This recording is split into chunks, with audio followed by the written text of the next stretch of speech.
You oversee private equity operations at Blackstone. So you have a really interesting look inside the boardrooms, and I want to get to consumers in a minute, but take us inside the boardroom right now. How are CEOs feeling? What's on their minds right now? Well, we do a survey every quarter. We're pretty disciplined about it, as well as all the anecdotal things we find out in conducting our work. It's a lot of optimism, honestly, more optimistic than I've seen it. I've been here for 3 years for lots of good reasons. The economy is just bouncing along at a little faster pace than it has been. We see it in pretty much all facets of our portfolio.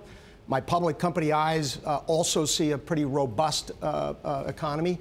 So people are feeling pretty good. Business investments picking up. And so I guess all this, I won't call it euphoria, but the sense of optimism, I think, is real. And are they feeling acquisitive? Are they feeling expansive? How do they sort of put this optimism to work, do you think? Well, we are always feeling acquisitive, right?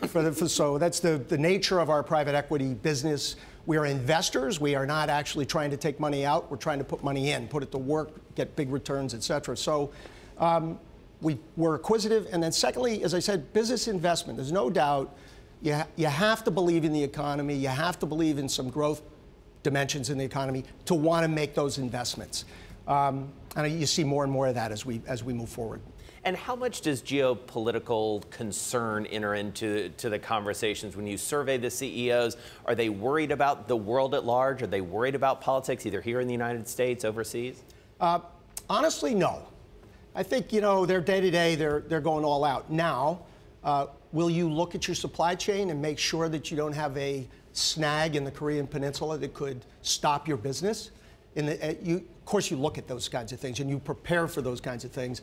So as a portfolio management job for us, we got to make sure we're on top of subjects like that. Doesn't mean they're going to happen. It doesn't mean that we worry about them or that it constricts us, but we plan for outcomes in case things happen. One area that has drawn a lot of attention in the political sphere, but certainly in the business sphere and in the investment sphere, is infrastructure. It's something you yourself are intimately familiar with. You ran GE infrastructure. You're on the boards of Boeing and Caterpillar. What does infrastructure investment look like in the short term and the midterm here? Well, the opportunity, which is what I've always been focused on and the reason I gravitate to infrastructure as just a business interest and something I like to dedicate my career to, is because the need is so great. It's so profound. And anyone who's traveled around the world over 30 years, like I have and many of my peers have, they know that our country is falling short on that front. We know that assets are beginning to decay and they need to be reinvested in.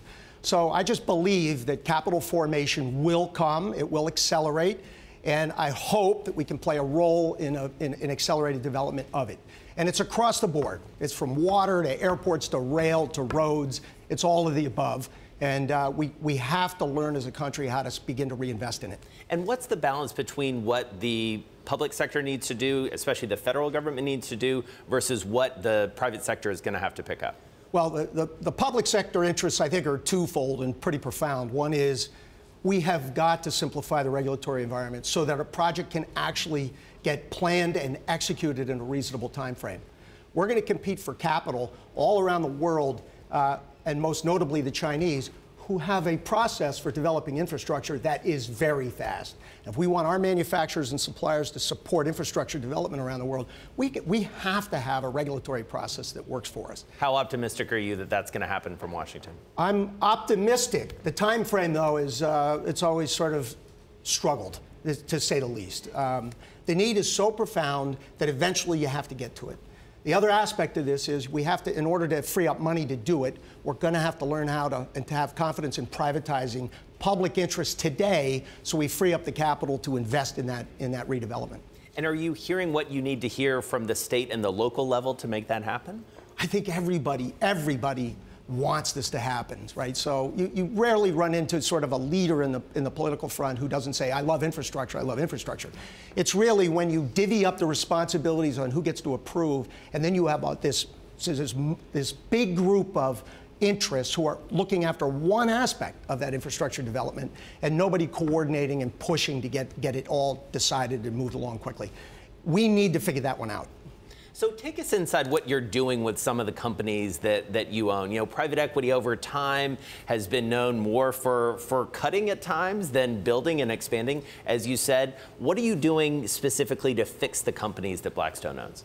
Well, there's, first of all, again, we're investors, so I never think about we just cut to cut. It's, of course, everybody wants to be cost efficient, but today, the technologies that we have available to re-engineer every dimension of our business, from the customer interaction, where you can put AI to work overnight, right, to the distribution of products, where you have all forms of new distribution to cultivate, to the design of a product and or service. You can model it and do it online without having to use a drafting table and all those things. The whole value chain can be rebuilt using today's technologies. And the productivity opportunity inherent in that, and then the growth opportunity inherent in that, are big. So we pressure all of our companies to think big around that subject and to move forward. So, you know, it's ironic that our country struggles for productivity when at the micro level, each company on its own bringing technology to bear, I don't think the outlook's ever been brighter to be more productive and more growthy. And briefly, what is the one single thing that you find you can do at almost every company you own? Like one place where you can just go in and say, this is a quick fix that will instantly make you better, if there is one? Well, I'm not sure there is one, to be honest with you. But I will say the first thing we do is we want to make sure that we have a leadership team that wants to play offense, not defense. It's an interesting thing in the development of leaders over time. Some get more risk tolerant. In other words, they want to take those bets because their experience suggests they can work their way through them. Others become risk intolerant. In other words, they then start to protect. And I think the public model, because of the quarterly 1 penny at a time sort of metric, I think that crowd has become risk averse in lots of different ways. We won't allow that in our companies. We will not allow that. So do you see more companies going private? Is private equity sort of taking over that sort of long-term view? You've managed both public and private companies. Clearly, you're a fan of the private model, but are we going to see a shift toward well, that? I think the numbers would suggest we already are. So that the alternative investment environment is growing at a much faster pace than the public equity environment. So I believe that's already happening. The irony is just as you suggest. I grew up believing that private equity was short-term money and public equity was long-term money. And I have a complete opposite view today. And I think most people who have grown up as operators believe that. And so the ability to attract the best and brightest to the private governance model, it's getting better every day. You think about the best and brightest, and you were among those who came up through the GE system. It's obviously a company that's been in the headlines a lot of late with the new CEO. What's your best advice there? What happens with GE next? I can't let you go without asking you that question. First of all, I love the company. I love everything it does for its people. Play offense. They have one of the greatest installed bases of equipment in a variety of industries, all of which can achieve higher levels of productivity and asset utilization. All the technologies and things you can bring to bear on that and the way you get your workforce focused on that, I think is an opportunity. I'm sure they got better ideas, but I think there's ample opportunity to play offense.